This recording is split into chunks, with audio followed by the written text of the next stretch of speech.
السلام عليكم متابعينا الكرام. شاب مصري كان يصلي الفجر يوميا في المسجد، فحدثت له معجزة هزت العالم سبحان الله.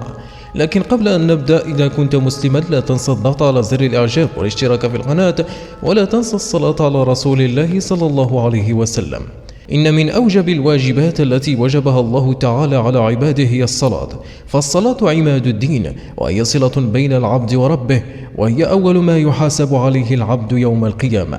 فإذا صلحت صلح سائر عمله، وإذا فسدت فسد سائر عمله، وهي الفرق بين المسلم والكافر، فإن إقامتها إيمان وإضاعتها كفر، فلا دين لمن لا صلاة له، ولا حظ في الإسلام لمن ترك الصلاة.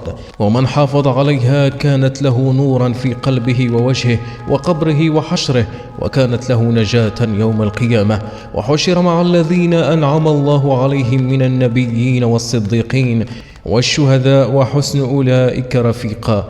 ومن لم يحافظ عليها لم يكن له نورا ولا برهان ولا نجاة يوم القيامة، وحشر مع فرعون وهامان وقارون. وهنا سنتوقف قليلا مع هذه القصة الجميلة لهذا الشاب الفقير الذي كان يحافظ على صلاة الفجر. فعلى بركة الله نبدأ هذه القصة. كان هناك شاب اسمه ياسر، كان شابا فقيرا وكان يتيم الأب والأم، وكانت لديه 5 إخوات من البنات، وكان هو الذي يعولهم. وكان هذا الشاب العائل الوحيد لإخوته، وكان فقيرا جدا، كل يوم يذهب إلى صلاة الفجر وهو ساجد يدعو الله عز وجل أن يرزقه من حيث لا يحتسب، لكي يقدر على أن يجهز إخوته البنات للزواج. وفي يوم من الأيام كان يعمل في الحقل عند رجل ظالم، وكان هذا الرجل الظالم يعطيه من أجرته القليل على الرغم من أنه كان يستحق أكثر من ذلك. وفي يوم من الأيام ذهب من عند ذلك الرجل الظالم وهو حزين جدا، وبعد ذلك ذهب إلى بيته فسأله إخوته البنات: لماذا أنت حزين يا ياسر؟ فقال: الحمد لله، ولم يرد عليهم. وعندما ضغطوا عليه لكي يعرفوا سبب حزنه ثار غضبا وقال لهم: ابتعدوا عني الآن، اتركوني وحدي. وبعد ذلك ذهب للنوم وقال: اللهم ارزقني صلاة الفجر. وبعد ذلك دخل في النوم، وقبل أن يؤذن الفجر بدقائق استيقظ من النوم وتوضأ، ثم ذهب لصلاة الفجر ودعا الله عز وجل أن يرزقه برزق إخوته البنات. وبعد تأدية الصلاة خرج من المسجد، وسبحان الله حدثت المعجزة الكبيرة. وجد رجلا يقف بسيارته أمام المسجد، فنادى عليه صاحب السيارة وقال له: يا رجل تعال أنا أريدك. فذهب هذا الشاب لهذا الرجل وقال له: ماذا تريد مني؟ فقال له الرجل: أريد أن أسألك عن بعض العمال للعمل في الحقل عندي. ففرح الشاب وقال له: أنا أفهم في الحقل، خذني معك. ففرح الرجل بهذا الشاب لأنه استبشر به خيرا، لأنه يبدو على وجهه الصلاح. وأخذ هذا الشاب في سيارته وذهب إلى الحقل. فقال هذا الرجل الغني: أيها الشاب، هذا الحقل الذي ستعمل به. ففرح الشاب جدا وقال للرجل: أنا سأبذل قصارى جهدي من أجل أن أتم العمل على أكمل وجه.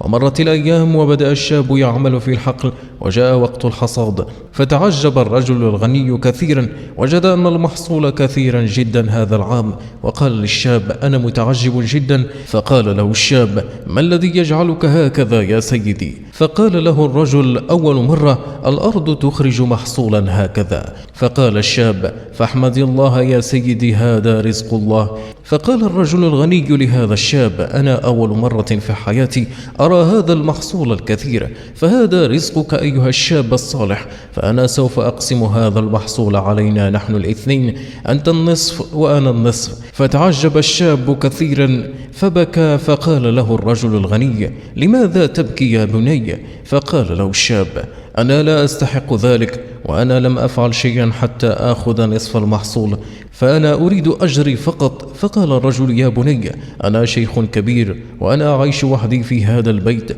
لقد تزوجت من قبل ولم أنجب، وقد توفيت زوجتي العام الماضي، وأنا أعرض عليك أمرا. فقال الشاب: ما هذا الأمر يا سيدي؟ قال الرجل: أريد أن أعتبرك مثل ابني وأن تعيش معي.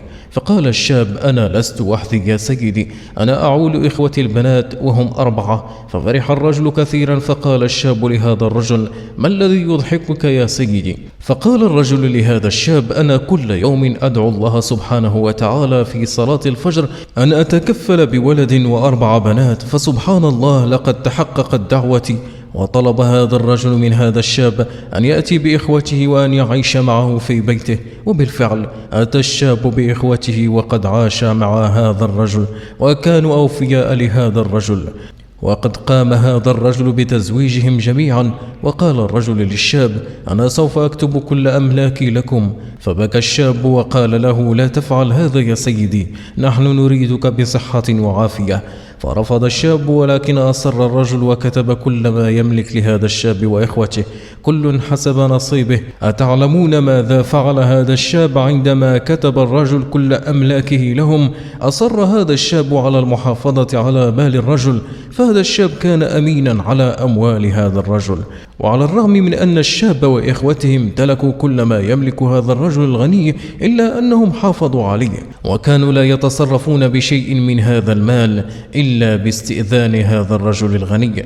فكان الإخوة 4 على خلق عظيم، ففرح الرجل بهم كثيرا وفرحوا به. العبرة المستفادة من هذه القصة أن صلاة الفجر خير من الدنيا وما فيها. إن من فضل صلاة الفجر في وقتها أنها تجلب الرزق الواسع. يقول عليه الصلاة والسلام: اللهم بارك لأمتي في بكورها.